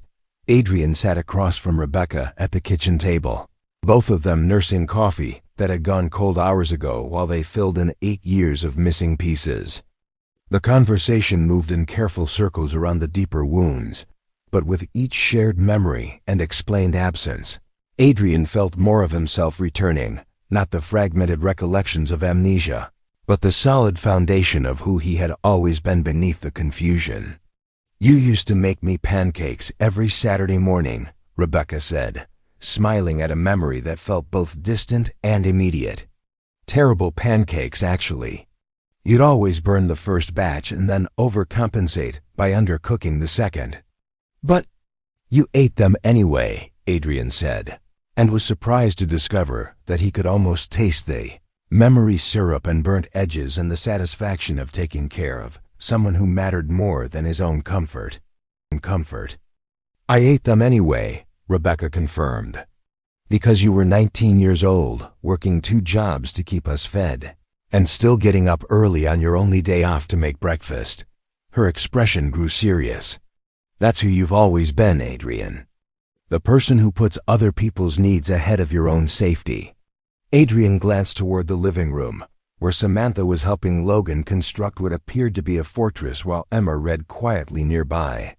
Is that why you think I helped them? Some kind of genetic predisposition to get involved in other people's problems? I think you helped them because they needed help, Rebecca said simply. And because walking away from people in trouble isn't something you're capable of. It wasn't 8 years ago, and it isn't now. The truth of that settled over Adrian like a comfortable weight. For 3 years as Jude Kennedy, he'd felt adrift, undefined, existing without purpose beyond simple survival. But watching Emma's animated discussion of forest ecosystems with her mother, seeing Logan's determination to build something beautiful out of random objects, he understood that purpose had never been about memory, it had been about choice. The choice to see suffering and respond to it, to recognize vulnerability and step forward to protect it. Tell me about the plan, Adrian said. How do we actually bring Marcus down? Rebecca pulled out a thick folder from a briefcase that had been sitting by the fireplace. I've spent 8 years building relationships with people who can't be bought or intimidated. Federal prosecutors who specialize in military corruption. Investigative journalists who've been following the weapons trafficking story. Congressional staffers who've been pushing for oversight of special operations funding. She spread documents across the table: financial records, communication intercepts, shipping manifests, photographs of weapons transfers. The evidence I've gathered proves Marcus has been operating a systematic corruption scheme, but it's all circumstantial. What Samantha took from his personal files. She looked toward the living room. That's the direct proof we need. Bank account numbers, communication with foreign buyers, operational details that can't be explained away as legitimate military activity. And once we have it all together, we deliver it simultaneously to 6 different agencies and news organizations, Rebecca said. FBI, DOJ, Pentagon Inspector General, Congressional Oversight Committee, Washington Post, and 60 Minutes. Even if Marcus has connections in some of those places, he can't control all of them. Adrian studied the papers spread before them, trying to absorb the scope of his sister's 8-year campaign for justice. "You've been planning this for a long time." "I've been planning this since the day I realized you were alive," Rebecca said quietly. "When you disappeared from the hospital, when Marcus assumed you were dead, I knew I had a responsibility to finish what we'd started. Not just for my own sake, but for yours." The weight of that dedication, 8 years of careful preparation, of living in shadows and building cases while he'd been stocking convenience store shelves in ignorant anonymity, made Adrian's chest tighten with a mixture of gratitude and guilt.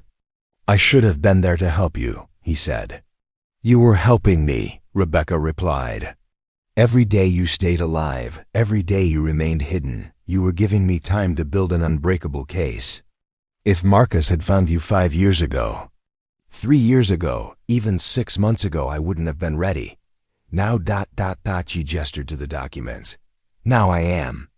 Their conversation was interrupted by Logan's appearance at the kitchen table, his small face serious with the kind of important question that only 8-year-olds could formulate. "Adrian," he said, "are you and Miss Rebecca going to stop the bad man forever?" The directness of the question caught Adrian off guard, but looking into Logan's earnest eyes, he realized that children often understood the essential truths that adults complicated with doubt and fear. "Yes," Adrian said simply, "we're going to stop him forever." "Good," Logan said with the satisfied air of someone whose faith in adult competence had been confirmed. "Because he made Emma cry, and nobody should make little girls cry."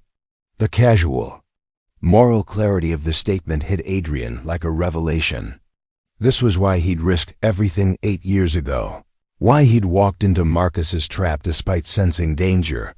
Why he'd thrown himself between an explosion and his sister. Not because of some complex understanding of justice or corruption, but because powerful people shouldn't be allowed to hurt innocent ones. Because protection of the vulnerable was both a privilege and a responsibility for those strong enough to provide it. "Logan's right," Emma said from the doorway, where she'd been listening with the acute attention that traumatized children developed for adult conversations.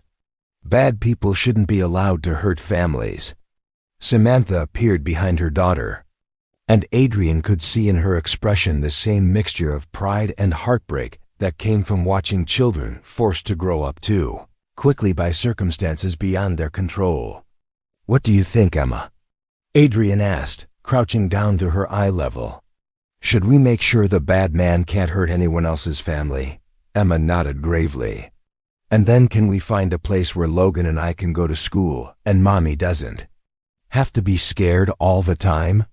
The simple request for normalcy, for safety, for the kind of childhood that should have been their birthright crystallized everything Adrian had been feeling since the moment he'd first seen them at the gas station.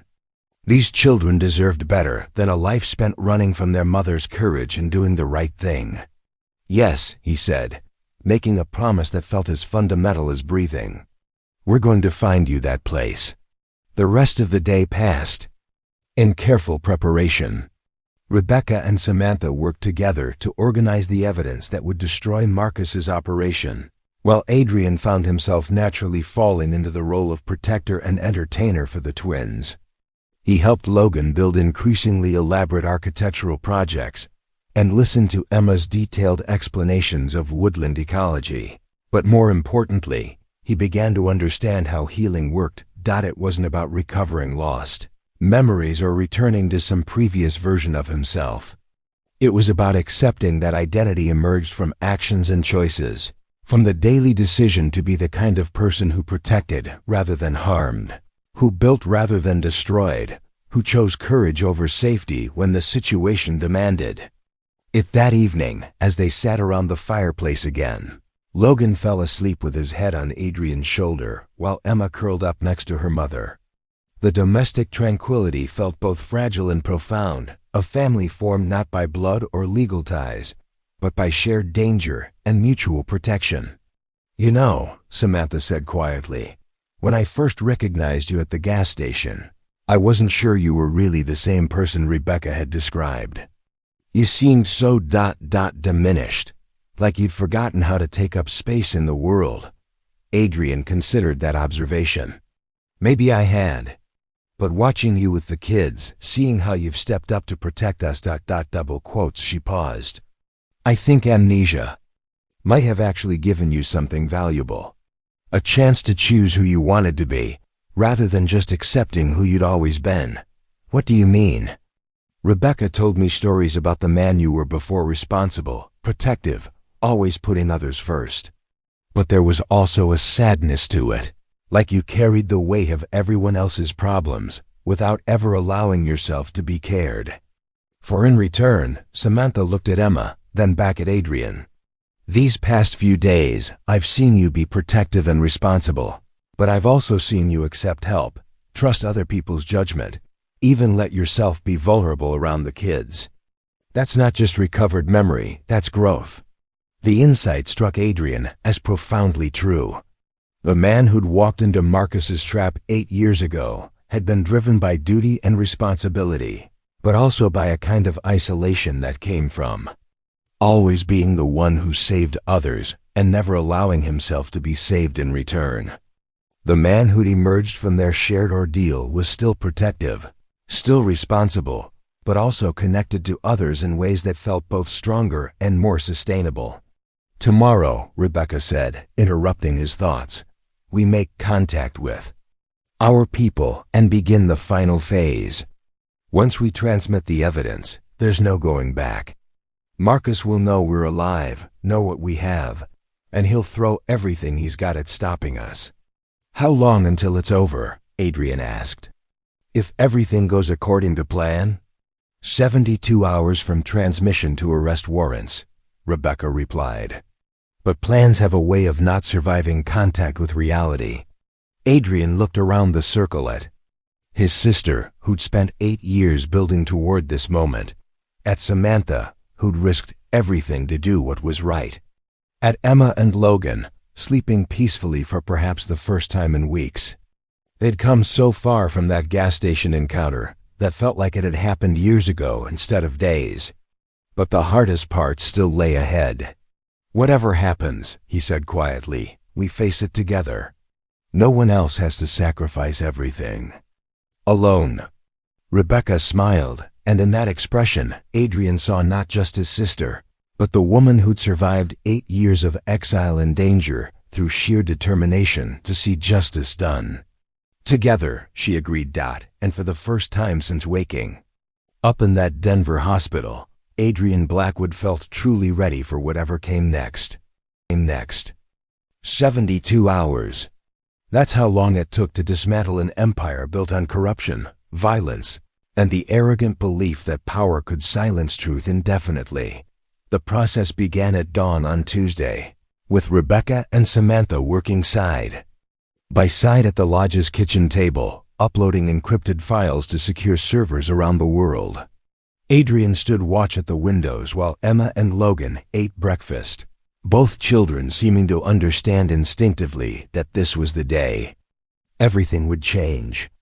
FBI upload complete, Rebecca announced, her voice steady despite the magnitude of what they were unleashing. DOJ, Pentagon Inspector General, and Congressional Oversight all receiving packages now. Samantha's fingers flew across her laptop keyboard as she coordinated with the journalists who'd been waiting years for this kind of breakthrough story. Washington Post is confirming receipt. 60 Minutes wants to schedule interviews for tomorrow. The evidence is in play. Adrian felt a strange calm settle over him as he watched the sun rise through the pine trees. After 8 years of running from a past he couldn't remember, after days of protecting people who'd become his chosen family, the moment of reckoning had finally arrived. Marcus Thorne's carefully constructed world was about to collapse, and there was nothing he could do to stop it. The first sign of success came 2 hours later, when Rebecca's secure phone buzzed with a message from her contact at the FBI. Federal agents were already moving to secure Marcus's offices and financial records. Military investigators were freezing accounts and seizing communication logs. The machinery of justice, once set in motion, proved to have its own inexorable momentum. They found the offshore accounts, Rebecca said, reading from her phone. 47 million in weapons sales profits, all linked directly to Marcus's personal banking information. What about the weapons themselves? Samantha asked. Warehouse in Norfolk seized an hour ago. Enough military-grade hardware to outfit a small army, all marked as missing or destroyed in training exercises. Rebecca's smile was fierce with satisfaction. He can't explain this away as bureaucratic error or accounting mistakes, but Adrian knew that Marcus wouldn't go quietly. A man who'd spent years building a criminal empire, who'd attempted murder to protect his secrets, wouldn't simply surrender to the inevitable.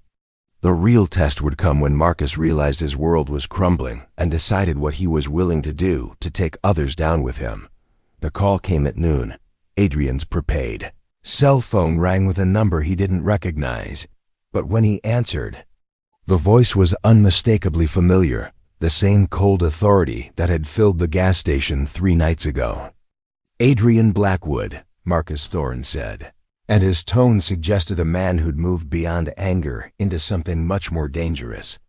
I have to admit, I'm impressed. 8 years of amnesia, and you still managed to destroy everything I built. You destroyed it yourself, Adrian replied, motioning for the others to listen. The moment you decided that power gave you the right to hurt innocent people. Marcus laughed, but there was no humor in the sound.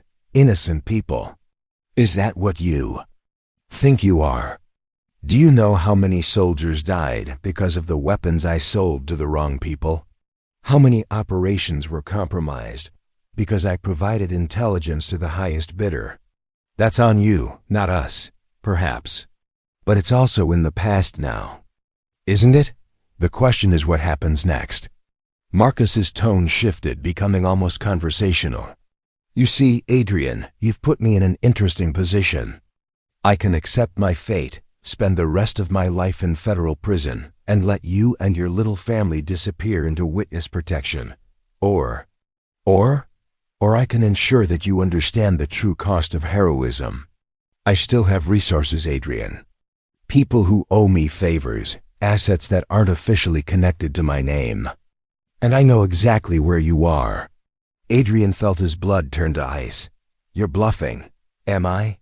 Pine Ridge Hunting Lodge, 47 Timber Creek Road. Rebecca's been using it as a safe house for 3 years now. I've known about it almost the entire time.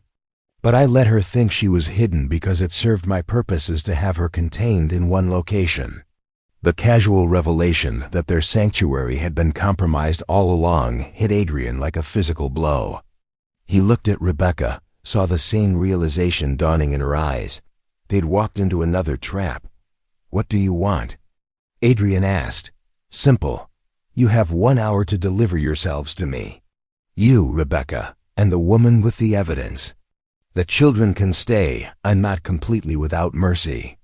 But the 3 of you end this the way it should have ended 8 years ago. And if we refuse, then I activate a network you can't imagine, and everyone you've ever cared about becomes a target. The journalists who broke this story, the federal agents investigating my accounts, even the truck driver who gave you a ride yesterday, Jake Morrison from Montana, divorced father of 2. Everyone who helped you, everyone who believed in you, pays the price for your heroism. The line went dead, leaving Adrian staring at the phone while the weight of impossible choices settled over him again.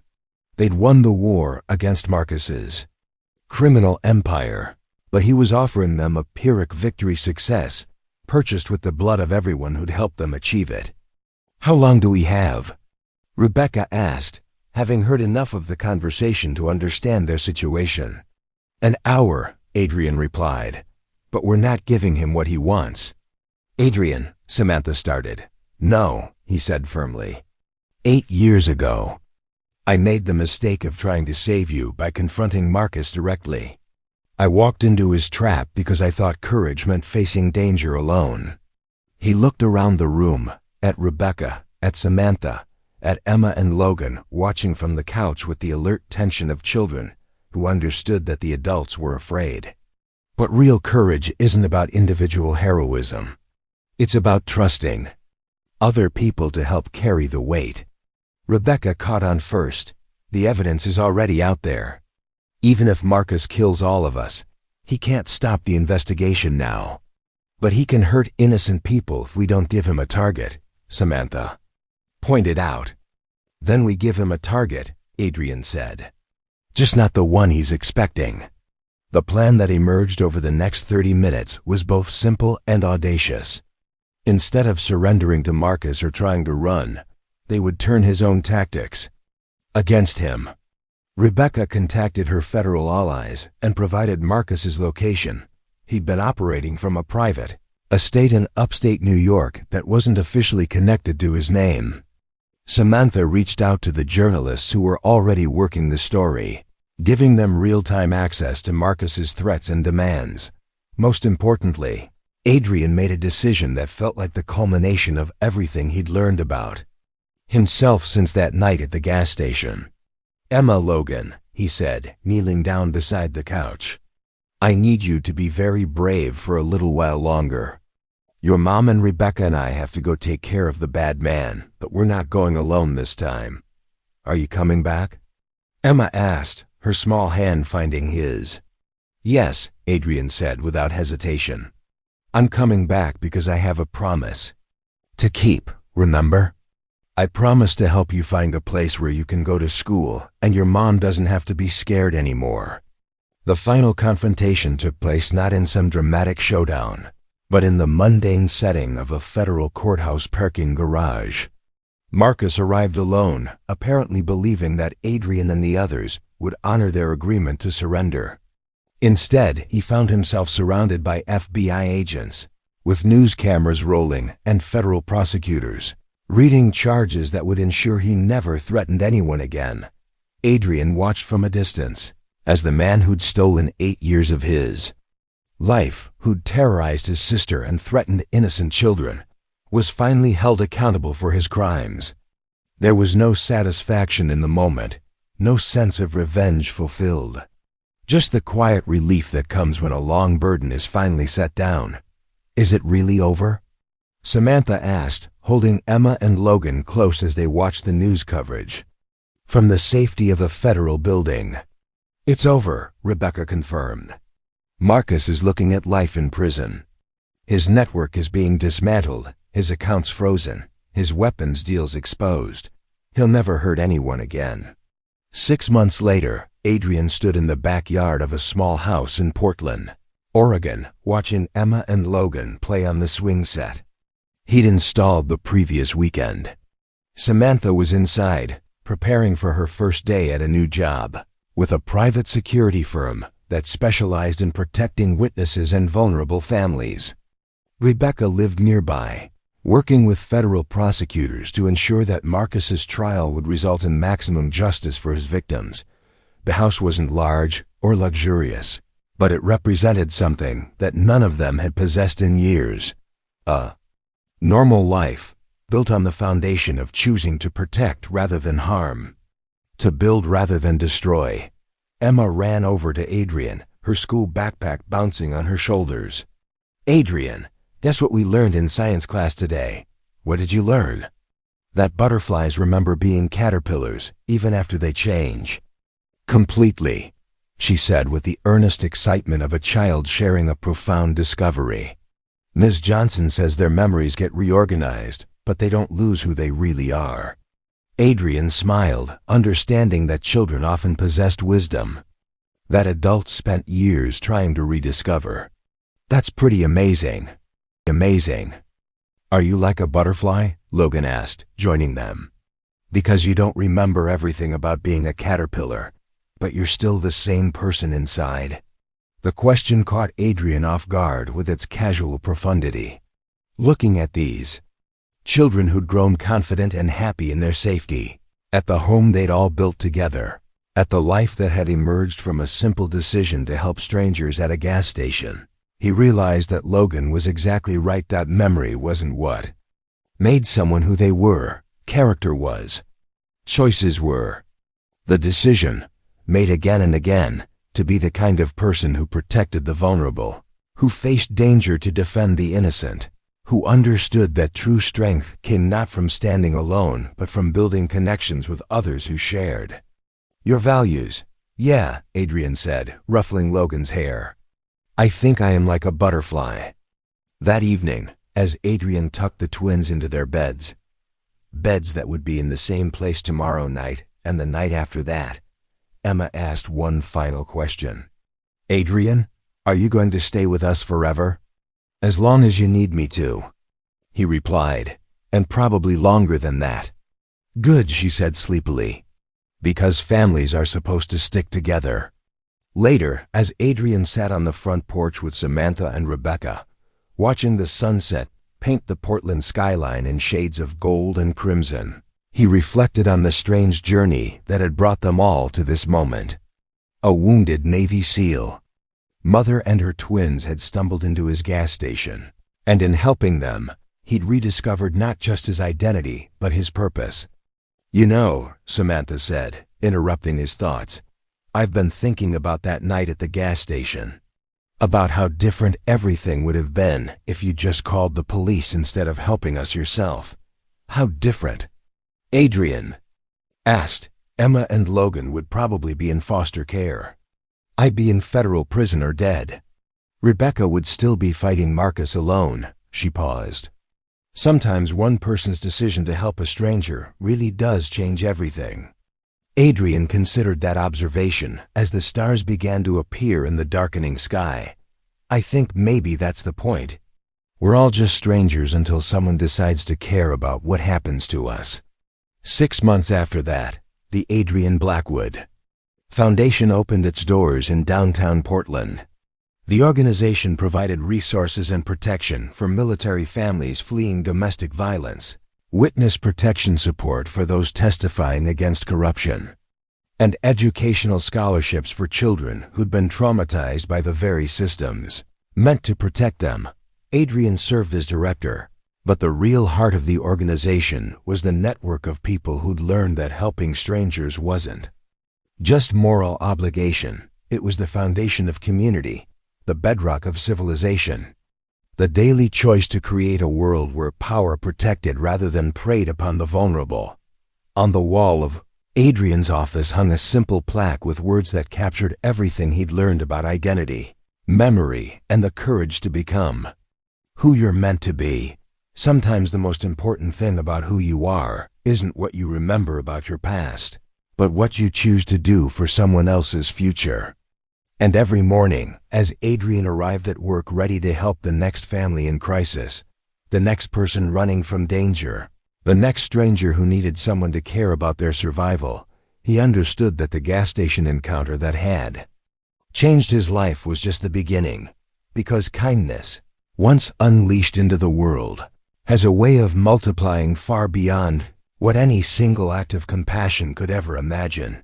The story that began with helping a wounded woman and her twins at a roadside gas station had become a legacy that would protect vulnerable families for generations to come.